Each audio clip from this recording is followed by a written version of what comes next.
Assalamualaikum warahmatullahi wabarakatuh. Kembali lagi bersama saya, Kak Alin. Tentunya masih dalam pembahasan tryout ke-8, subtes pengetahuan dan pemahaman umum. Seperti biasa, ada 20 soal yang disajikan dan kita akan bahas satu persatu. Baik, kita mulai dari soal nomor 1 ya. Seperti biasa, kalau kita melihat ada sebuah teks yang lumayan panjang, kita bisa langsung fokus ke pertanyaannya. Pertama, beberapa bahan berikut harus dipersiapkan untuk mengobati mabuk durian, kecuali, ingat, kecuali, berarti yang bukan merupakan bahan yang harus dipersiapkan. Kita lihat di sini ya. Cara mengatasi mabuk durian. Ya, pertama ambillah segelas air putih. Air putih ada ya di sini, jadi ini salah. Lalu berilah 1 sendok makan garam. Larutan garam ada, gelas dan sendok. Ini gelas ya. Gelas dan sendok ada ternyata. Lalu garam tentunya ada karena kan di sini untuk dibuat larutan. Jadi yang tidak ada adalah termos. Jadi jawaban yang tepat adalah opsi jawaban E. Baik, lanjut soal nomor 2.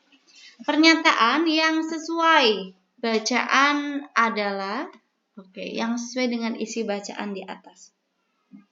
Yang sesuai adalah yang opsi jawaban C, yaitu larutan garam dapat mengatasi mabuk durian ya. Di sini kan dijelasin bahwasanya bila Anda mengalami mabuk durian, atasilah dengan cara-cara tertentu ya, di mana kita diminta mengambil air putih, lalu memasukkan 1 sendok makan garam, otomatis kan ini membuat larutan garam. Tujuannya apa? Ya untuk mengatasi mabuk durian. Jadi ini merupakan opsi jawaban yang sesuai dan ada di dalam bacaan.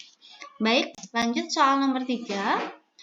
Ide pokok bacaan tersebut adalah saya sering menjelaskan bahwasanya ide pokok biasa digambarkan dalam paragraf pertama dan kalimat pertama. Dan tentunya kalimatnya yang masih bersifat umum. Kita lihat di kalimat pertama. Durian rasanya lezat sehingga disukai oleh banyak orang. Berarti di sini membahas mengenai kelezatan. Buah apa? Buah durian. Jadi kita langsung dapat nih jawabannya yaitu yang A. Kelezatan durian. Jadi jawaban yang tepat adalah opsi jawaban A. Lanjut, soal nomor 4. Ide pokok paragraf tersebut adalah, ini sudah teks yang berbeda ya. Di sini membahas mengenai fotografi. Seperti soal sebelumnya, bahwasanya ide pokok biasanya terdapat di paragraf pertama, kalimat pertama, dan masih bersifat umum ya. Kita lihat. Bagi fotografer profesional, kualitas adalah segalanya. Lalu selanjutnya, kekurangan kamera digital beberapa waktu lalu terutama berasal dari kecilnya resolusi yang dihasilkan.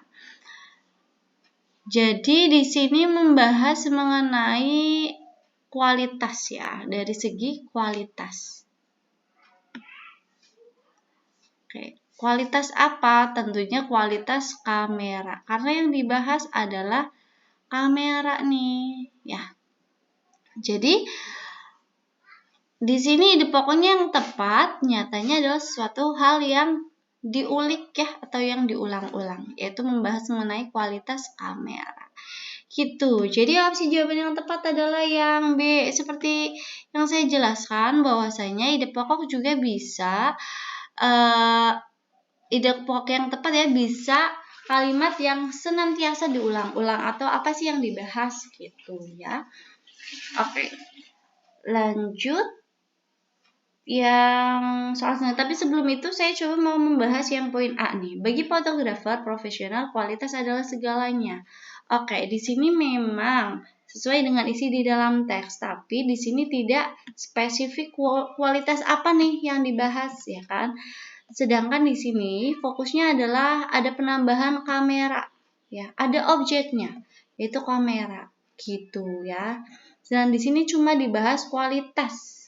tanpa menyebutkan kualitas dari apa gitu. Jadi ini masih kurang tepat yang opsi jawaban A gitu ya. Lanjut. Soal nomor 5. Arti kata lanskap adalah berdasarkan Kamus Besar Bahasa Indonesia, lanskap itu artinya pemandangan. Jadi opsi yang tepat adalah yang A. Lanjut, soal nomor 6. Teks yang berbeda ya. Di sini membahas mengenai dinosaurus yang punah 66 tahun yang lalu. Pertanyaannya adalah pertanyaan berikut yang jawabannya terdapat di dalam bacaan teks di atas adalah Jawaban yang tepat adalah yang D. Apa yang mengakibatkan dinosaurus punah 66 tahun yang lalu dari muka bumi ini? Ini tepat karena di sini disinggung ya.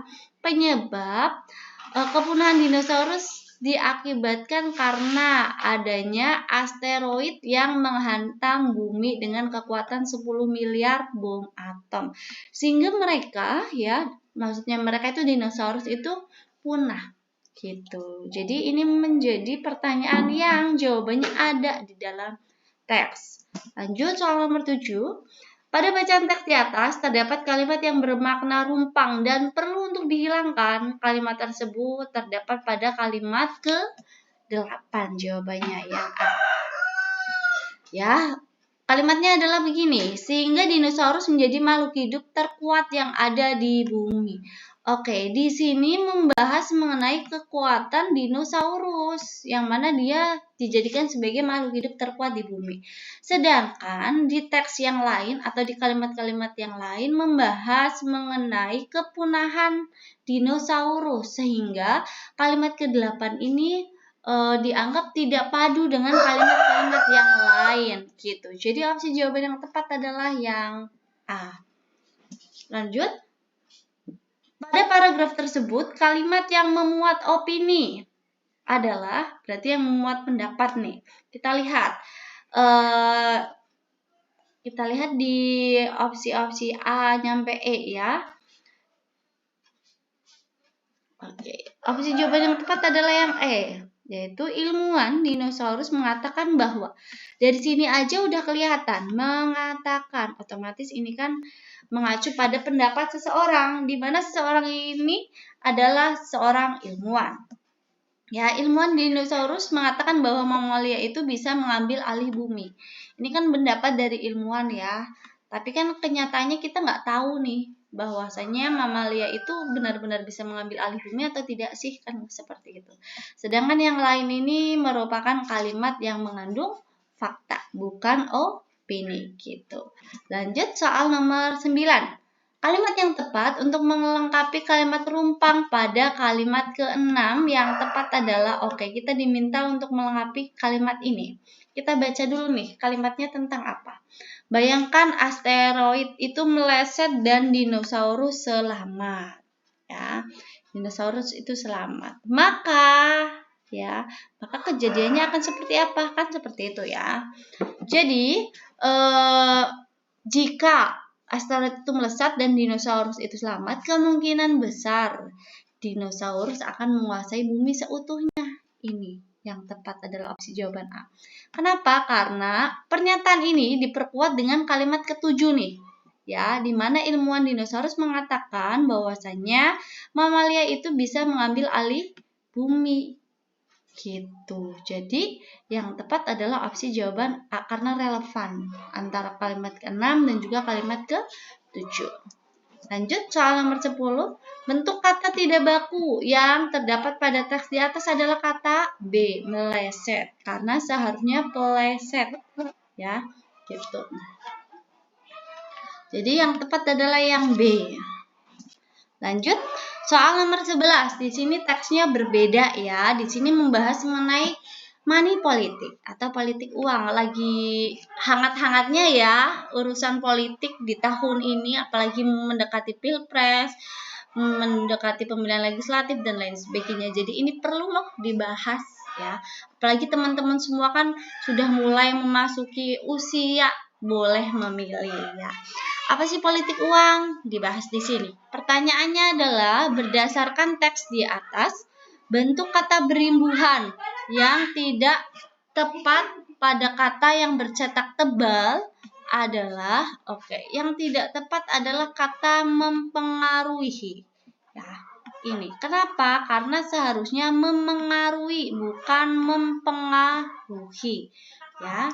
Lanjut, soal nomor 12. Ide pokok pada paragraf di atas yang sesuai adalah yang sesuai adalah kita lihat kalimat pertama, paragraf pertama.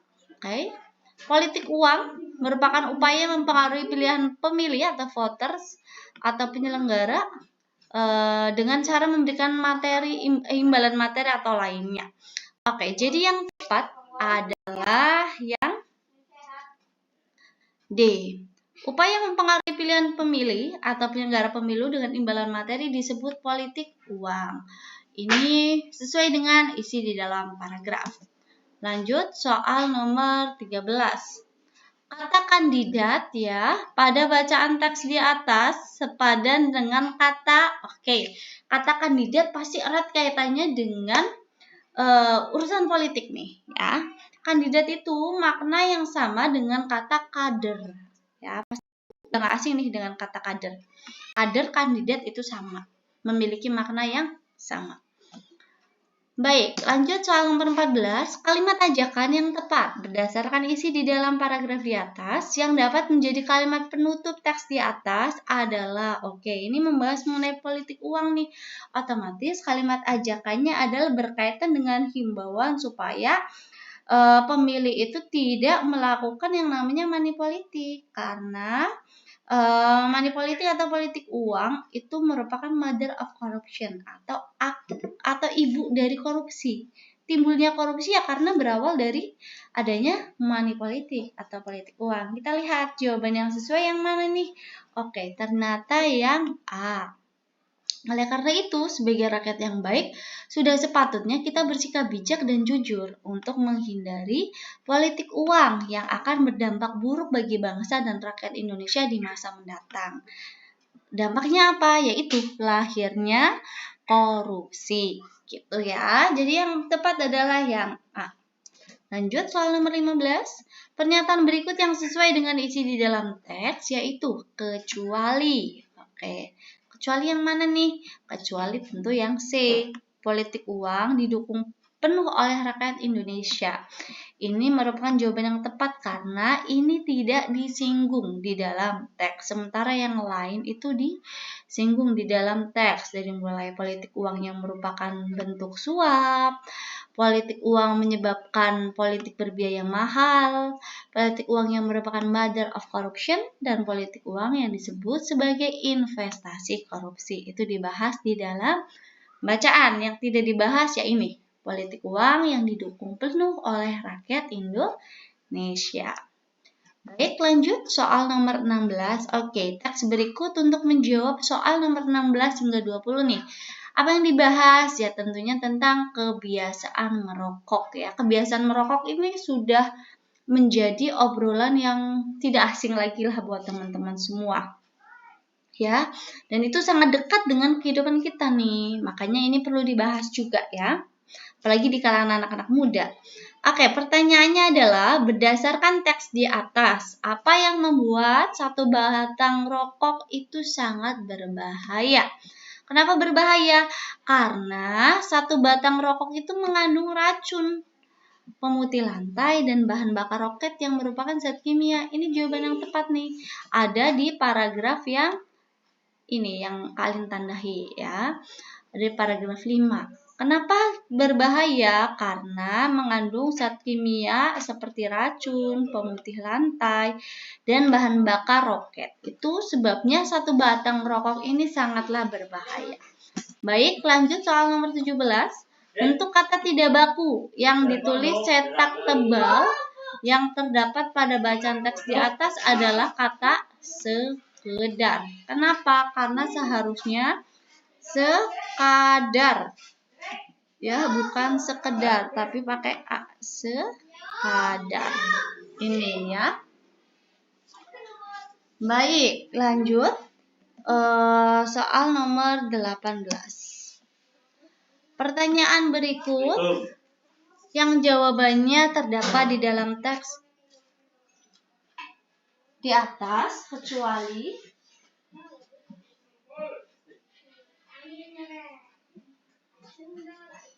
Oke, kita lihat ya, kecuali nih.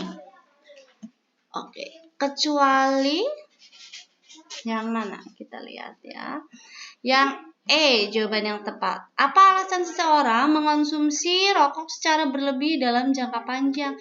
Ini jawabannya tidak ada di dalam teks karena tidak disinggung mengenai alasan kenapa sih orang tuh suka merokok gitu.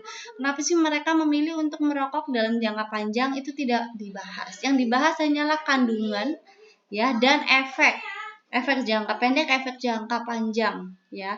Lalu kematian juga dibahas di dalam teks. Jadi yang tidak dibahas dalam teks adalah opsi jawaban E gitu ya. Baik, dua soal terakhir yaitu soal 19 dan 20 kita bahas satu persatu. Kalimat simpulan yang tepat berdasarkan teks di atas adalah simpulan.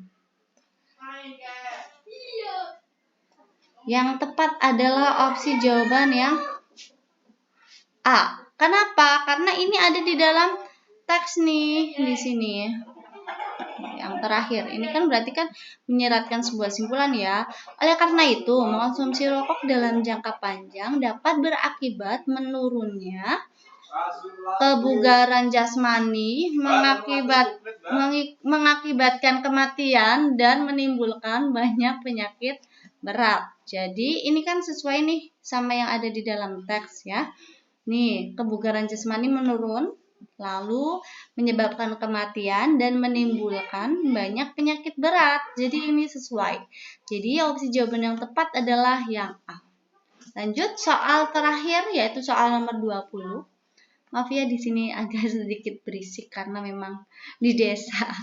Oke, lanjut ya. Kata bronkitis pada bacaan teks di atas memiliki makna. Bronkitis menurut Kamus Besar Bahasa Indonesia bermakna radang cabang tenggorok. Jadi jawaban yang tepat adalah yang A. 20 soal sudah kita bahas. Semoga apa yang kalian jelaskan, apa yang kalian sampaikan bisa dengan mudah dipahami oleh teman-teman semua.